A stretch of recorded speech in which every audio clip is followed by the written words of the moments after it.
Hello guys, what's up? I'm Brian here doing a new video for you guys, and this time I am talking about Transformers Generations Legends because I think this lineup is pretty cool. I know this isn't going to be everyone's video because a lot of people are probably into more of the masterpieces and the deluxes and whatnot, but I still wanted to talk about this lineup because I really do like it.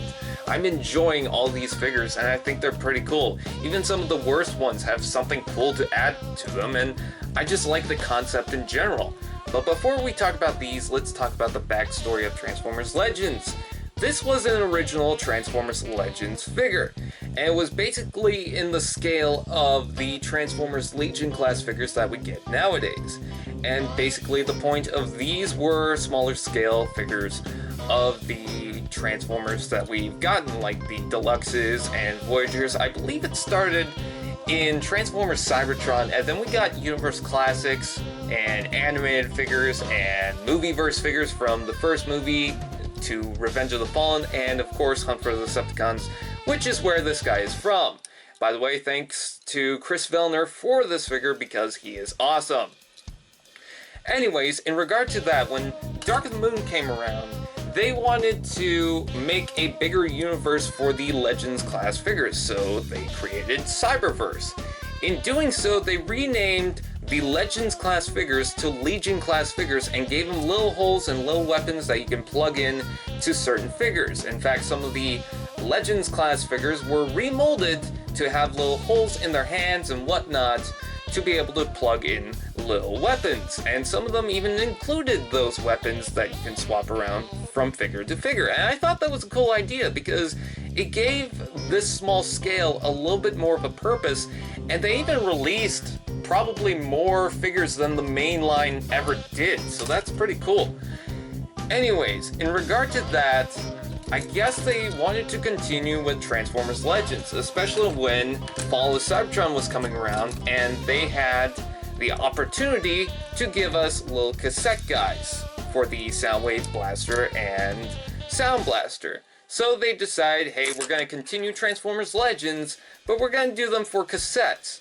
And I guess later on they decided for their IDW lineup, because they were bringing that back, they wanted to do the Transformers Legends, but so they're not compared to this, they wanted to upscale them, and so basically they're kind of like Scout class figures. But Scout class figures hasn't been around for a long time, so I guess they could get away with calling these Transformers Legends. Not only that, they were still smaller scale characters, so it still worked out for the lineup. But later on in Transformers Legends, we also got some figures that actually worked for the mainline releases, so like Swerve, Cosmos, and whatnot. So that's one of the main reasons why I think this lineup is really, really cool, because it's still the same thing as Transformers Legends. But not only that, we got some smaller scale characters out of it. Like, if this lineup didn't come out, we would have had a Deluxe Swerve, which would have been fine. In fact, we got the GDO version, but we wouldn't have had this. And this is in a perfect scale compared to the rest of the characters. Maybe not so much in alt mode, but in robot mode, yes, it worked perfectly because it was inspired by the G1 selves.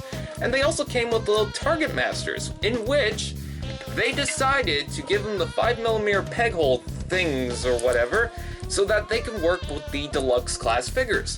In doing so, they could also work, the figures themselves can also work with the weapons of the mainline characters. So that was very nice and very interactive with these figures, as well as, you know, the larger figures. So that was really cool, and I'm so happy that they decided to mix smaller scale figures with the, you know, what should be their own universe, you know?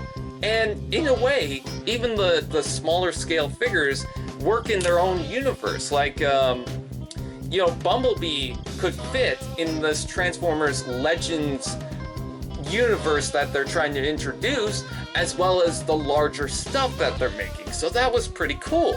I really do like this lineup, and they brought some pretty cool figures and characters, and I just really enjoy them. And I'm also enjoying the fact that a lot of these can work with the Combiner Wars figures. Why do I like this lineup so much, with the exception of that, is because I love Scout class figures when Revenge of the Fallen was coming around. when Revenge of the Fallen came out, I had a bunch of these Scout class figures because they were cheap and they worked with the main line. And then they also fit in their own little scale. Not so much like these, but they, you know, they had the same size so they can fight each other and whatnot. And it was pretty cool. And pretty great for people who are on a budget, and again, people who still want to expand a bigger universe. So that was pretty nice if they eventually got like a deluxe class figure or, you know, something like that. It wasn't like these to where like I bought this and then have a bunch of deluxes. Now this guy doesn't really fit in my main lineup. These guys did, and it's pretty cool. Or at least for the most part, like Wind Charger and Swerve and Tailgate and Power Glide and whatnot. So that's what I really liked about them. Those are the main reasons why I really like this lineup. I think it's really cool. I love the fact that I've got my own universe going on, and then with that said, I can add it easily to my mainline setup. And even with the smaller scaled figures, they can even work with the larger figures because Rodimus in Combiner Wars can fit as a chess piece for the Voyager Optimus Prime when he's combined. So that was pretty cool.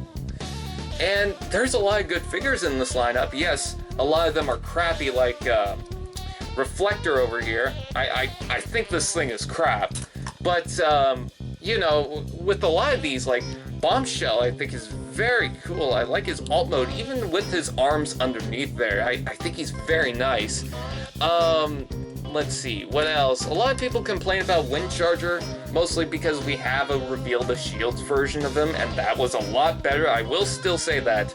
But this guy is pretty cool. I like him. You know, I think he's alright. And then, Tailgate, I hear a couple of complaints with him. I hear that some people don't like him. I really do like him, so there's that. And just a lot of these figures I really do enjoy, and I want to get more of these. I didn't get the first couple of waves because I wasn't sure how I'd feel with this lineup. Yes, I did like the Scout class figures, but I've been away from that for so long, and I've been picking up on like Deluxes and Voyagers and whatnot. It kind of became like a new territory, but once I got back at it, I really enjoy these figures. You know, Rodimus is pretty cool no matter how much crap he gets. I still think this guy is pretty cool. And, you know, Power Glide can turn into a weapon that this guy can hold. I think that's very nice. Of course, not every figure can hold that just because of the weight, but still, it was pretty cool. And I love the fact that we got Seekers in this lineup, and they're very nice, even though the head's right there. These guys were cool, and even in alt mode with all this kibble, there's just something nice about them. So, yeah, and Cosmos, oh good god, Cosmos is amazing. But if I have to, oh, Power Glide's backwards. If I have to recommend two figures, I know I'm ranting here, I know I'm going off on different things, but if I have to recommend two figures to try out at least, it's Swerve and Blackjack. Blackjack is just very cool and very innovative to me. I like the way he transforms. I think he's very nice, and he comes with his own weapon, which is really cool. But Swerve is just simple, but he's fun. He's enjoyable, and I love this guy. Silver rims also. I mean, not a lot of figures have that nowadays, so this guy is very cool, and he comes with a little Target Master that's actually pretty nice. So in regards to that, that's me talking about Transformers Generations Legends. I'd recommend picking up a few. In fact, I might link a couple of legends down in the description below for you guys to check out at BigBadToyStore.com. Please check out BigBadToyStore.com for all your Transformers and Star Wars and whatnot needs. There's a link down in the description below, and that is a tracking link which will tell them that I sent you there, and that'd be really helpful. That would tell them that I'm doing my job. Anyways, with that said, I want to hear your guys' thoughts on Transformers Generations, and I hope that this isn't it. I hope that we get more figures. I know that I want the Wreck-Gar. I know I want the Starscream. The Megatron does look kind of cool, and I know everyone complains about it because it's not accurate, but I really want that Warpath because I love Warpath in general. I think he's one of my favorite Autobots. But yeah, once again, my 2 recommended figures are Blackjack and Swerve. There's a lot of good figures in here. Like Rodimus I think is pretty cool. Cosmos is very nice. But I think Blackjack and Swerve take the cake. Anyways, that's pretty much it. I thank you guys for watching. Please like, comment, share, subscribe, and all those fun doodads. And I'll see you guys next time. Peace.